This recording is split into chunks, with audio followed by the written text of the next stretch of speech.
नमस्कार दोस्तों, मैं हूं डॉक्टर ताहिर। मैं एक मनोचिकित्सक, डी एडिक्शन एक्सपर्ट, सेक्सोलॉजिस्ट हूं और काउंसलर भी हूं। मैं दिल्ली के अंदर कार्यरत हूं। दोस्तों, आज हम बात करेंगे ट्रीटमेंट रेजिस्टेंट डिप्रेशन के बारे में। दोस्तों, ट्रीटमेंट रेजिस्टेंट डिप्रेशन की जो आइडियल डेफिनेशन है, उसका मतलब ये है कि अगर किसी डिप्रेशन के मरीज के अंदर एंटी डिप्रेशन ग्रुप की दो अलग अलग फर्स्ट लाइन ड्रग को कम से कम 6 वीक दिया गया हो और एडिक्वेट थेरेप्यूटिक डोजेस के अंदर दिया गया हो, उसके बाद भी अगर डिप्रेशन के लक्षणों में कोई आराम नहीं आया हो, तब हम इसे ट्रीटमेंट रेजिस्टेंट डिप्रेशन बोलते हैं। फॉर एग्जांपल, जैसे कि एसएसआरआई क्लास की ड्रग है एसिटोलोप्राम, उसकी डोज रेंज है 5 मिलीग्राम से 20 मिलीग्राम। अब अगर डिप्रेशन को ठीक करने के लिए कम से कम इसकी 10 मिलीग्राम डोज से हमें स्टार्ट करना होता है, लेकिन अगर किसी मरीज के अंदर एसिटिलोप्राम को सिर्फ 5 मिलीग्राम से स्टार्ट किया गया है और 6 वीक तक इसे कंटिन्यू करा गया है, फिर अगर डिप्रेशन के सिम्टम्स में आराम नहीं आए, तो इसे हम ट्रीटमेंट रेजिस्टेंट डिप्रेशन नहीं कहेंगे, क्योंकि थेरेप्यूटिक डोज तो दी नहीं गई। तो इसलिए किसी भी मरीज के अंदर अगर एंटी डिप्रेशन ग्रुप की दो अलग अलग क्लास की ड्रग्स और करीब 6 वीक तक दी जाए और थेरेप्यूटिक डोजेस के अंदर दी जाए, उसके बाद भी अगर सिम्टम्स में आराम नहीं आए, तो इसे हम बोलेंगे ट्रीटमेंट रेजिस्टेंट डिप्रेशन। अब हम बात करते हैं इसके कॉजेस के बारे में। दोस्तों, कारणों के अंदर सबसे पहला है क्रोनिक स्ट्रेस। अब क्रोनिक स्ट्रेस की वजह से क्या होता है कि हमारी जो हाइपोथैलेमो पिट्यूटरी एड्रेनल एक्सिस होती है, उसके अंदर कुछ बदलाव आते हैं, जिसकी वजह से हमारे जो न्यूरोकेमिकल न्यूरोट्रांसमीटर का लेवल है, इसमें भी कुछ चेंजेस आते हैं। उसकी वजह से भी ट्रीटमेंट रेजिस्टेंट डिप्रेशन हो सकता है। और कई बार इसके कुछ पर्सनल रीजंस होते हैं, जैसे कुछ इंसानों के अंदर डिप्रेशन काफी माइल्ड ग्रेड का यानी हल्के ग्रेड का होता है, जो कि कंटिन्यूस चलता रहता है। फॉर एग्जांपल 2 साल या इससे ज्यादा, जिसे कि हम डिस्थीमिया भी बोलते हैं। लेकिन जागरूकता की कमी के कारण लोगों को पता नहीं होता कि ये भी एक डिप्रेशन का टाइप है। वो सोचते हैं ये नॉर्मल, अब क्योंकि सिम्टम्स काफी नॉर्मल है, तो उन्हें लगता है ये कोई ऐसा इमोशनल रिस्पॉन्स होगा, नॉर्मल बिहेवियर है, तो वो एक्सेप्ट नहीं कर पाते या फिर वो समझ ही नहीं पाते कि ये डिप्रेशन है। तो ये भी एक कारण हो सकता है।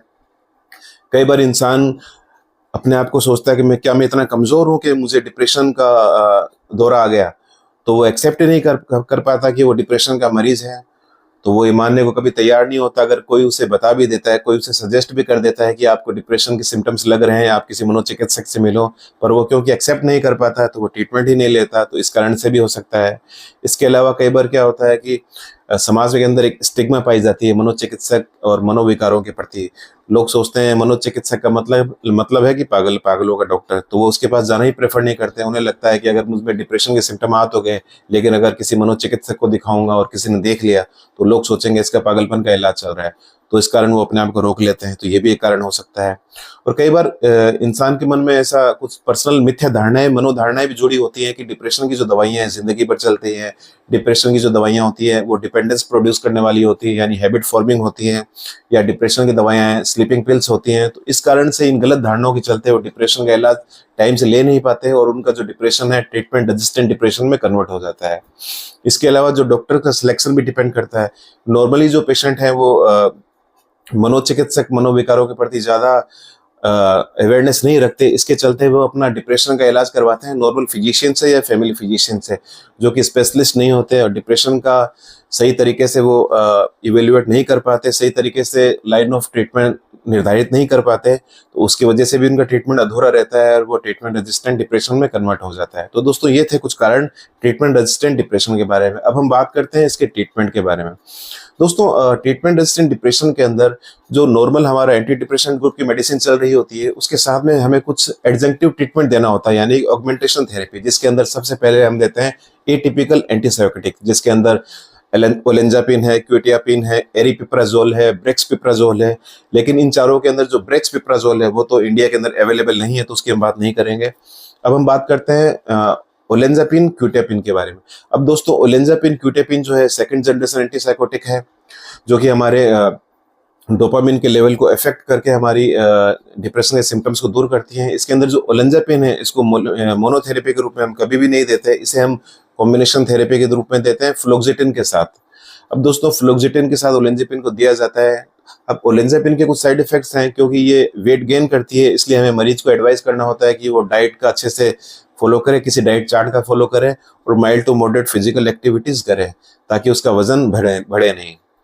अब इसके अलावा जो क्यूटियापिन है, क्यूटियापिन का एक साइड इफेक्ट होता है कि ये सोमनोलेंस करती है, यानी कि एक्सेसिव स्लीपीनेस, इससे काफी नींद आती है, लेकिन ये साइड इफेक्ट भी समय के साथ धीरे धीरे कम किया जा सकता है।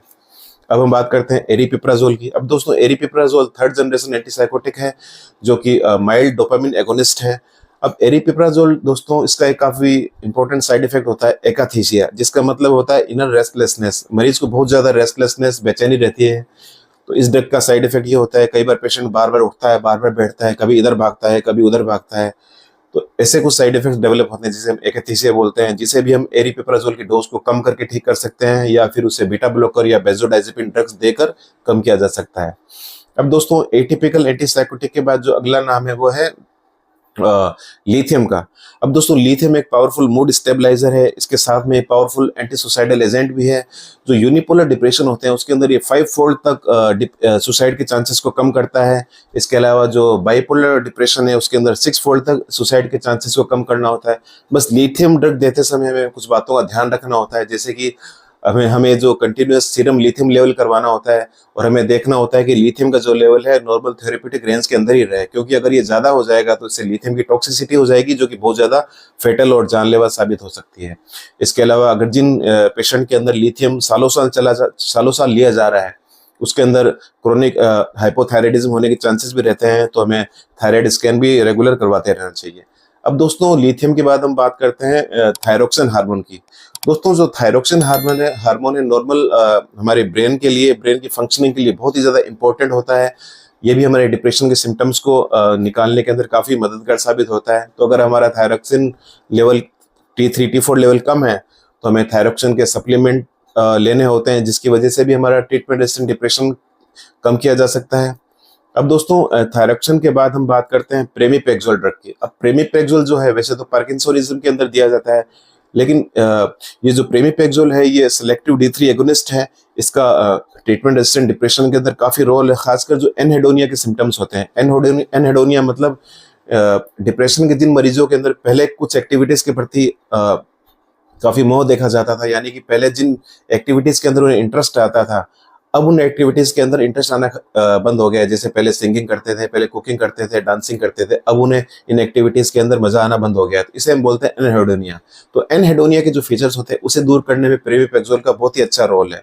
अब दोस्तों प्रेमीपेक्सोल के बाद हम बात करते हैं कुछ ऐसी टेक्निक्स की जो कि नॉन ड्रग मेडिकेशन है, नॉन ड्रग मेडिकेशन के रूप में यूज की जाती है। उसके अंदर सबसे पहला नाम है ECT का, यानी इलेक्ट्रोकन्वल्सिव थेरेपी, यानी कि शॉक थेरेपी। अब दोस्तों इलेक्ट्रोकन्वल्सिव थेरेपी के अंदर हम क्या करते हैं, कुछ माइल्ड इलेक्ट्रिकल एनर्जी को हम ब्रेन के अंदर ट्रांसमिट करते हैं। जनरल एनेस्थीसिया के अंदर ये टेक्निक की जाती है, और इसके अंदर हम ब्रेन के अंदर इलेक्ट्रिकल एनर्जी को भेजकर न्यूरॉन को एक्टिवेट करते हैं और सीजर को प्रोड्यूस करा जाता है। अब सीजर प्रोड्यूस होने के बाद क्या होता है, जो न्यूरॉन्स है नॉर्मल वो एक्टिवेटेड हो जाते हैं। तो ये काफी कामयाब टेक्निक है, लेकिन आजकल रेयरली यूज की जाती है। हाँ, जो डिप्रेशन के ऐसे पेशेंट है जिनके अंदर सीवियर डिप्रेशन हो और सुसाइड की बहुत ज्यादा टेंडेंसी आ रही हो, उसके लिए गोल्डन स्टैंडर्ड ट्रीटमेंट है। अब दोस्तों ECT के बाद दूसरी जो टेक्निक है वो है ट्रांसक्रेनियल मैग्नेटिक स्टिमुलेशन, RTMS, जिसके अंदर इलेक्ट्रोमैग्नेटिक कोइल को लेफ्ट डोर्सोलेटरल प्रीफ्रंटल कॉर्टेक्स पर रखा जाता है और एक मैग्नेटिक फील्ड क्रिएट किया जाता है। अब ये जो मैग्नेटिक फील्ड क्रिएट हुआ है ये हमारे उस एरिया के अंदर जो न्यूरॉन्स हैं उनको इलेक्ट्रिकली चार्ज करता है, उनमें इलेक्ट्रिकली वायरिंग को बढ़ाता है, जिससे कि जो अंदर न्यूरॉन्स है वो एक्टिवेटेड हो जाते हैं, स्टिमुलेटेड हो जाते हैं और डिप्रेशन के सिम्टम्स में हमें निजात मिलती है। अब RTMS के बाद जो अगला नाम है दोस्तों वो है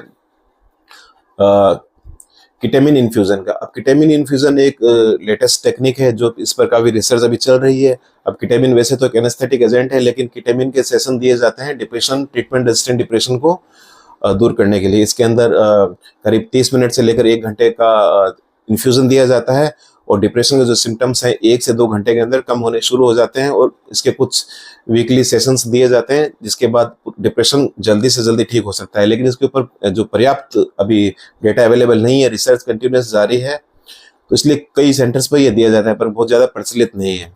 अब दोस्तों किटामिन थेरेपी के बाद होता है वेगस नर्व स्टिमुलेशन। अब वेगस नर्व स्टिमुलेशन के अंदर हम क्या करते हैं कि जो वेगस नर्व के अंदर इम्प्लांट लगाया जाता है जो कि माइल्ड इलेक्ट्रिकल एनर्जी को हमारे ब्रेन स्टेम के अंदर ट्रांसमिट करता है वेगस नर्व के थ्रू। तो उससे भी क्या होता है, हमारे जो ब्रेन के अंदर न्यूरॉन्स है एक्टिवेटेड हो जाते हैं और डिप्रेशन के सिम्टम्स से हमें लाभ मिलता है, डिप्रेशन के सिम्टम्स दूर करने में हमें लाभ मिलता है। अब दोस्तों अब एक रिसेंट ड्रग आई है एस्केटामिन, जो कि एक नेजल स्प्रे के रूप में होती है। तो ये जो स्प्रे है 2 घंटे के अंदर अंदर डिप्रेशन के सिम्टम्स को दूर करने की क्षमता रखता है। अब ये एफडीए ने, यूएस एफडीए ने अप्रूव किया था 2019 के अंदर ट्रीटमेंट रेजिस्टेंट डिप्रेशन के अंदर, जो कि ड्रग है एस्केटामिन। ये 2 घंटे के अंदर डिप्रेशन के सिम्टम्स को दूर करने में सक्षम है।